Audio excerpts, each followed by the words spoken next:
Hi friends, dark డైరీస్కి స్వాగతం.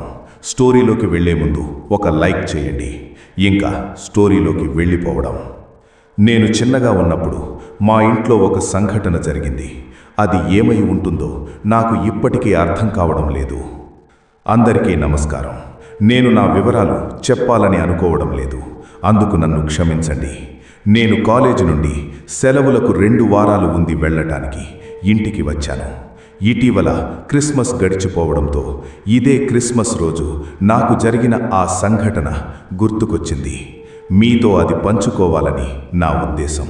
అది ఏమై ఉంటుందో మీ అభిప్రాయం తెలుసుకోవడానికి మీతో చెప్పాలని అనుకుంటున్నాను. ముందు మా ఇంటి పరిస్థితిని వివరిస్తాను. మా లివింగ్ రూమ్ వెనుక గోడకు ఒక సోఫా ఉంటుంది. దానికి ఎదురుగా దూరంగా ఉన్న గోడపై టీవీ ఉంటుంది. కొంచెం ఎడమ వైపున ఒక హాలు ఉంటుంది. దాని కుడివైపున బాత్రూమ్. కొంచెం ముందుకు వెళితే ఎడమ వైపున నా రూమ్, దానికి ఎదురుగా కుడివైపున మా తల్లిదండ్రుల రూమ్ ఉంటుంది. హాలు చివరలో ఎడమ వైపున మా నాన్నగారి ఆఫీసు ఉంటుంది. ఈ సంఘటన జరిగినప్పుడు నాకు సుమారు 12-13 ఏళ్ళు ఉండవచ్చు. ఇప్పుడు నాకు 19 ఏళ్ళు. ఇది ఏ సమయంలో జరిగిందో నాకు ఖచ్చితంగా తెలుసు. అది క్రిస్మస్ సమయం. ఎందుకంటే సోఫా ఎడమవైపు చివర నుండి హాలు చివరి వరకు నాకు పూర్తి దృశ్యం కనిపించింది. అంటే క్రిస్మస్ చెట్టును దాని కుడివైపున ఉంచడానికి సోఫాను పక్కకు జరిపారు. జరిగింది ఏమిటంటే, మా కుటుంబంలో ప్రతి రాత్రి కలిసి సినిమాలు చూసే ఒక అలవాటు ఉంది. మేము ఈ రోజుకి దానిని పాటిస్తున్నాము. అప్పుడు సమయం గుర్తులేదు, కానీ కొంచెం టైం ఎక్కువే అయి ఉంటుంది. ఎందుకంటే టీవీ మరియు క్రిస్మస్ చెట్టు తప్ప గది మొత్తం పూర్తిగా చీకటిగా ఉంది. నేను సినిమా చూస్తూ సరదాగా గడుపుతున్నాను. అకస్మాత్తుగా ఎవరో నన్ను చూస్తున్నట్లు అనిపించింది. మా తల్లిదండ్రులలో ఎవరో ఒకరు అయ్యి ఉంటారని నేను లివింగ్ రూమ్ చుట్టూ చూశాను, కానీ వారిద్దరూ సినిమా చూస్తున్నారు. నేను గందరగోళానికి గురయ్యాను. అప్పుడు హాలు వైపు చూడాలనే బలమైన కోరిక కలిగింది. వెళ్ళి చూశాను. చాలా చీకటిగా ఉన్నప్పుడు మీ కళ్ళు ఆ చీకటికి అలవాటు పడితే ఆకారాలను మరియు రూపాలను గుర్తించగలరని మీకు తెలుసు కదా. సరే, నేను హాలులో కిందకు చూస్తున్నప్పుడు నా కళ్ళు సర్దుకోవడంతో మా అమ్మా నాన్నల గదిలోంచి తొంగి చూస్తున్న ఒక ఆకారాన్ని నేను చూశాను. నా గుండె ఒక్కసారిగా వేగంగా కొట్టుకోవడం మొదలుపెట్టింది. నాకు గుర్తుంది, భయంతో నేను స్పృహ కోల్పోతానేమో అని అనిపించింది. ఆ విషయం కూడా నాకు గుర్తుంది. నా జీవితంలో అంతకుముందు నేను అలాంటి భయాన్ని ఎప్పుడూ అనుభవించలేదు. ఇప్పుడు నాకు అర్థమయ్యింది. అది నాతో పోరాడాలా లేక పారిపోవాలా అనే విధంగా ఉంది అని నాకు అనిపించింది. దాన్ని వివరించడానికి నేను చెప్పగల ఉత్తమ మార్గం ఏమిటంటే, మీరు అడవిలో ఒంటరిగా ఎలాంటి ఆయుధాలు లేకుండా ఒక ఎలుకబండిని ముఖాముఖిగా ఎదుర్కొన్నట్లుగా ఉంటుంది. నా జీవితం ముగిసిపోబోతోంది అని అనిపించింది. ఇప్పుడు ఇది రాస్తున్నప్పుడు కూడా అదే భయం, వణుకు నా శరీరంలో ప్రవహిస్తున్నట్లు అనిపిస్తోంది. నా సొంత ఇంట్లో ఒక మూల నుండి ఆ ఆకారాన్ని చూడడానికి చాలా భయంకరంగా ఉంది. ఏదో విధంగా తలుపు దగ్గర ఉన్న ఆ ఆకారం నన్నే చూస్తోందని నాకు అర్థమైంది. అయినప్పటికీ నేను దాని ముఖ కవళికలను ఏవీ గుర్తించలేకపోతున్నాను. అది పొడవుగా, పూర్తి నల్లగా ఉంది.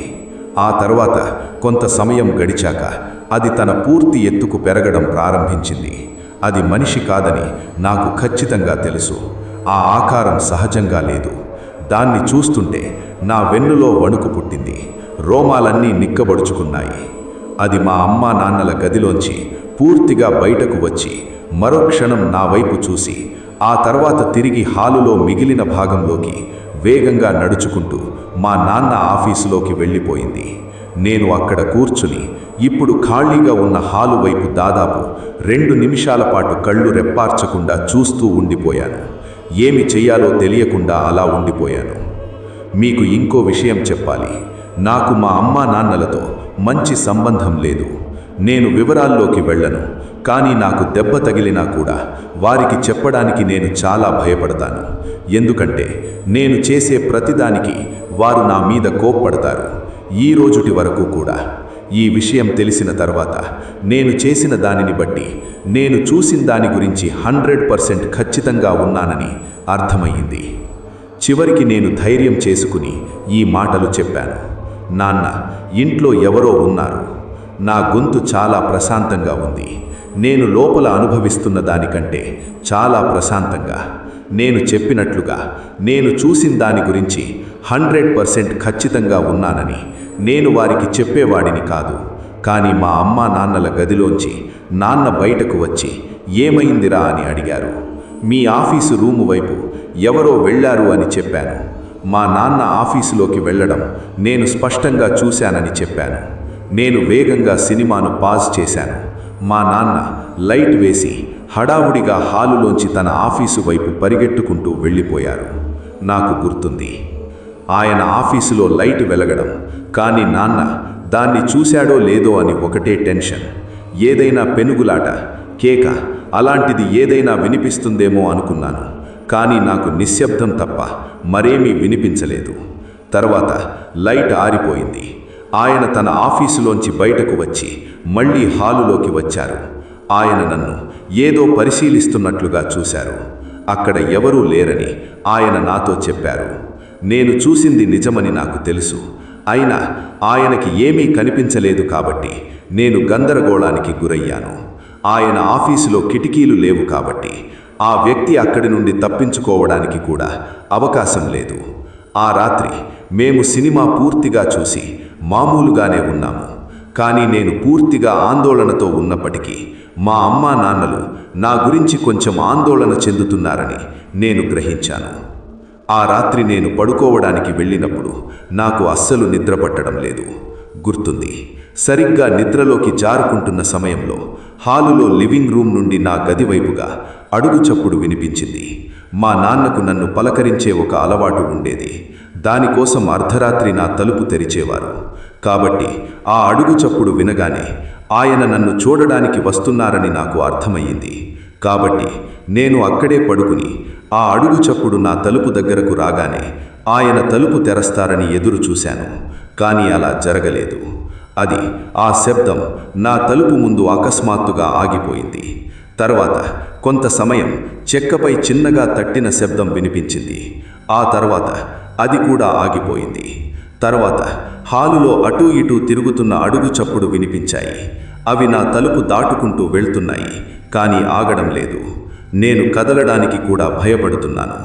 చివరికి ఎలాగోలా నిద్రపోయాను. భయం వల్లో లేక అలసట వల్లో నాకు తెలియదు. మరుసటి రోజు ఉదయం నేను నాన్నను నిన్న రాత్రి నా తలుపు తట్టారా అని అడిగాను. ఆయన లేదని చెప్పారు. ఆ విషయం మళ్ళీ ఎప్పుడూ ప్రస్తావనకు రాలేదు. ఎందుకంటే నేను పిచ్చివాడిలా ప్రవర్తిస్తున్నానని నాకు అనిపించింది. వారు నా మీద కోప్పడకూడదని నేను కోరుకున్నాను. కానీ మా ఇంట్లో జరిగిన వింత విషయాలలో ఇది ఒక్కటే కాదు.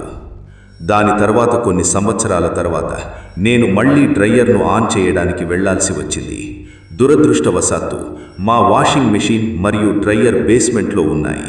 అక్కడికి కొంచెం భయంకరంగా ఉంటుంది. నాకు అక్కడికి వెళ్ళడం ఇష్టం లేదు. కానీ ఇప్పుడు నాకు అది అస్సలు ఇష్టం లేదు. నేను తలుపు తెరిచి మెట్లు లైట్లు వేసి మెట్లు సగం దిగేసరికి మా అమ్మ నా పేరు పిలవడం విన్నాను. బేస్మెంట్ యొక్క అమరిక ఎలా ఉంటుందంటే, మెట్లు చివరలో కుడివైపున ఒక గది ఉంటుంది. అది మా ఇంటికి ఎవరైనా వస్తే అక్కడ పడుకుంటారు గెస్ట్గా. ఆ గదిలో కొంచెం లోపల మా వాషింగ్ మెషిన్ మరియు డ్రైయర్ ఉంటాయి.